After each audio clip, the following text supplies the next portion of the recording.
Hi everyone, welcome back for another whiskey review.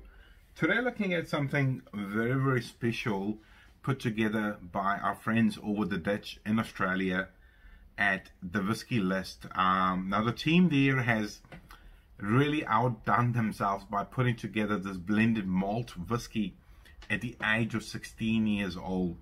Now what's really cool here is they've married together a barrel from at age 16 years old from Scotland and a barrel at age 16 years old from Australia, which is quite cool. I think that's quite clever thinking, and the barrel has in particular come from Tasmania. Now if you haven't been following the whiskey explosion, the popularity of Tasmanian whiskey, I highly recommend look into it. Some of the very best single malt whiskies are coming from Tasmania right now in Australia. And this is quite cool. Now the bottle came into my possession through a friend, David Legoff. He was over here in New Zealand in March 2020, so nearly a year ago. He came over for Dramfest, the whiskey festival put together by Whiskey Galore in South Island, and my memory is not serving me right, but I think a week before or after, David and I came together for a test match of Australia versus New Zealand whiskies, where I put together 3 whiskies from New Zealand and he put together 3 whiskies from Australia, and everyone tried them blind and rated them, and the winning country obviously got the bragging right, but also the winner got to share a 4th whiskey from the country, and from memory David shared this one, the Scozzie, which is very clever, very ingenious. Bravo, congratulations guys. Scottish whiskey with an Aussie called the Scozzie. very clever thinking. So the whiskey itself, Scottish whiskey aged 16 years in ex-bourbon American oak cask, and Australian aged for 16 years in ex-bourbon and ex-sherry cask, and bottled at a very generous 56.1% ABV. One of only 300 bottles released. So something very special, and I actually haven't tried it since March because like many other bottles, they have stayed hidden in my old whiskey room, and obviously changing the house not so long ago has put out a lot of these hidden treasures. Well, time to see what's it like on the nose first. Now the bottle itself, if I didn't cover before, is 56.1% ABV and 500 ml. So, and 300 bottle release, that's not a lot. I mean, only 300 500 ml bottles. So it does make it rather exclusive.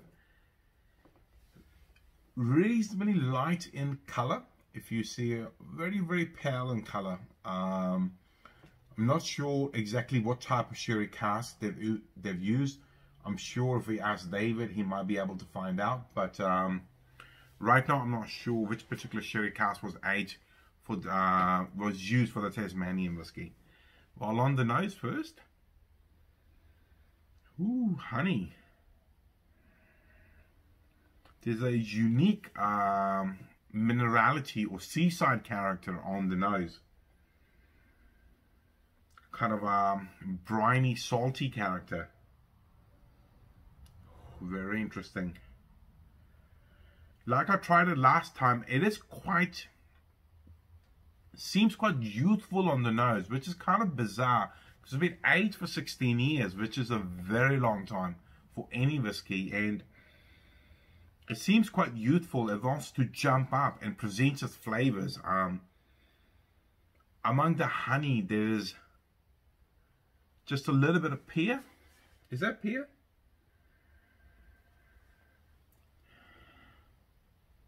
Pear or rock melon sort of character.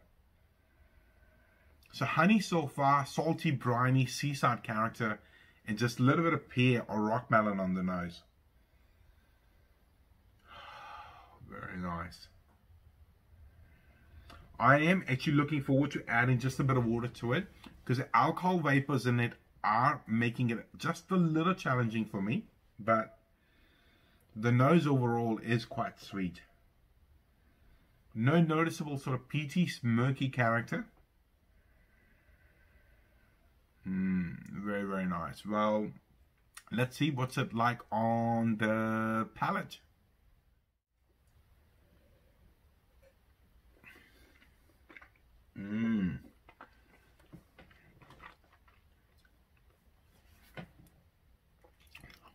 The sharpness has carried on to the palate. But it is an absolute fruit bowl. Absolute fruit bowl. Really good. Very satisfying sweetness. There's any number of fruity characters coming to mind. Wow, well done. I mean, this is drinking at a 24-year-old or even a 30-year-old single cask, ex-bourbon aged cask, with just a hint of spices. But this mango, really juicy whiskey, and the sweetness is just cascading all over my palate. Wow, how have they achieved this from a 16-year-old? I'm guessing though, because we don't know what the proportion of the blend is, Tasmanian whiskey at age 16, I would imagine, would be very far advanced. Being a warmer climate, obviously, their whiskey does age quite rapidly, and the angel share tends to be quite higher as well. So the whiskey matures quite rapidly. But this is something else. Very nice. I mean, in terms of that tropical sweetness, tropical fruit sweetness, I would kind of liken it to, I think it's that one of the 14-year-old Glenlivet single cask, ex-bourbon cask. Just amazing sweetness, which is making me drool. What I might do though is just add a couple of drops of water to it, just to see if that opens it up. Maybe present a little bit more sweetness on the nose and the palate. As you can see, I'm being very frugal with how much I allow myself for the tasting, because unfortunately the bottle is dropping quite rapidly. The sharpness of the alcohol vapor I was getting before has calmed down significantly. And there's a lot more of the sweetness, and the salty sort of briny character has calmed down as well. A lot more of the honey and the fruity notes are coming forward. And on the palate,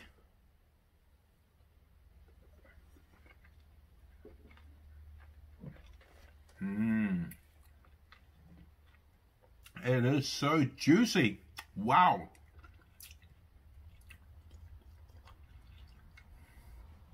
And creamy. This is fantastic. For those of you in Australia, if you see a bottle or two still in the wild, please buy it and then send it to me, because I would really like another one. This is something very special. And thank you, David, for leaving this bottle behind. I hope you're not watching this review in the next day or two and go, oh, I forgot it there. I was not supposed to leave it. But I'm really, really cherishing it. This is something very, very special. And I hope you were able to get a bottle for those of you in Australia, because I've never seen it for sale here. I mean, 300 bottles. I'm assuming they were long gone. Wow. Makes me kind of wonder if they've done any more releases. Might have to talk to my friend David and a couple of the boys over at the ditch. Well, that's all I got to say about this particular whiskey. If you are liking the content, please like, share and subscribe. Otherwise, I'll see you in the very near future with another whiskey review. See you later. Bye-bye.